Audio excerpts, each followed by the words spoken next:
buli muntu anakyagatta kuganga naye nze kyakusomozebwa kyamaanyi nti abayimbi ng'abayimbi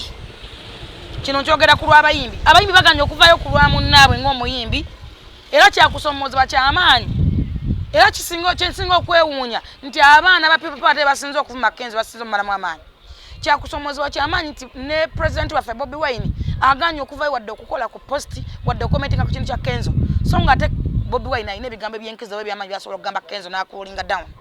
kubanga Bobi Wine yamanyi kyebata industry ya music Kenzo watakola kyekisobola okuddira Bobi Wine abadde n'abantu abali mu struggle Kenzo y'omu ku bantu abali mu struggle wakati talina watamubeereddeewo nolwekyo essaawa zino Kenzo yeetaaga abantu abayinza omubeererawo nga n'abayimbi be bamu abasobola okubeera ku sayidi ye n'ekyakwewunsa kyakonnyamiza nnyo nti abaana People Power bavuma Kenzo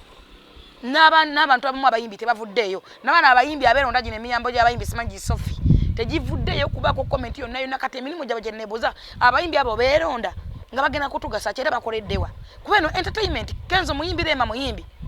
bali balina n'okuyimirawo before nga nekwanja tekunnabeerawo ensonga zino zigonjola nga bba abayimbi that's why nabagamba bo tebali supposed kulya abayimbi kubanga bamantaavu kye bazze okukola tebakimanyi wala bali bazze kweronda kugenda kubba Muzeeyi Museveni n'olwekyo kyakusomozebwa kyamaanyi era kya buswavu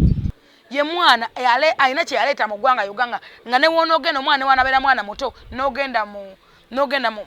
Uganda Museum n'omwana asoma agenda kusoma ku Kenzo ne wonoogenda mu Uganda Museum ogenda kusangayo Eddie Kenzo Edisa Musuuza n'olwekyo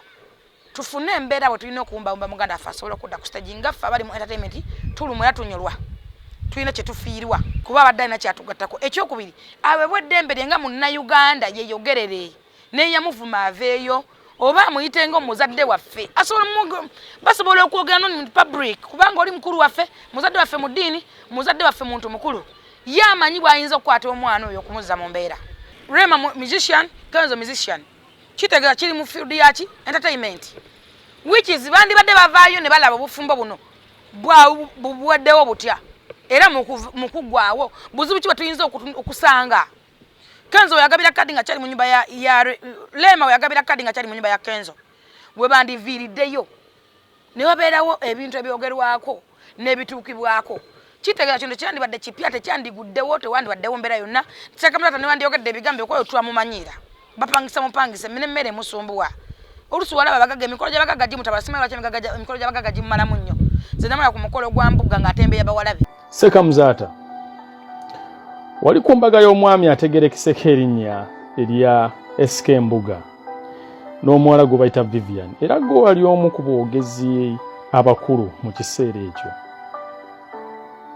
Sebo nkimanyi bulungi nti wali okimanyi nti Vivian teyali musiraamu SK Mbuga musiraamu naye nga tolina kiwayogera ssaawa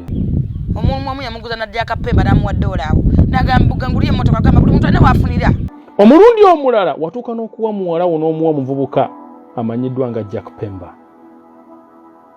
Jack Pemba si musiraamu naye Seka Muzaata wakwata muwala wo n'omumuwa kati simanyi obusiraamu bwo wali bukkiriza nti Jack Pemba bw'omutuukako mukikirizibwa n'omuwa omusiraamu oba wali wenoonyiza bibyo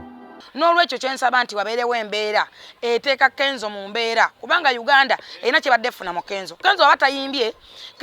let me tell you something ekivu kya Kenzo kimu kiyamba abannayuganda emitwalo n'emitwalo lwa nsonga ki Kenzo buli lwayimba awengoye atunda owa bbiya atunda owa t-shirt atunda owenkofiira atunda abantu bangi batunda ebintu kwegamba kampuni ezo ne zibeera nga ziwa omusolo mu gavumenti ne tufuna amalwaliro ne gafuna ssente ne tusasula amakomera ne tusasulira abasibe manyanga ne basasulira abasirikale ne basasulira amalwaliro ne basasulira amadaga ne bakola enguudo Kenzo alina kyatopinga ku ggwanga Uganda kitali ku Muzaata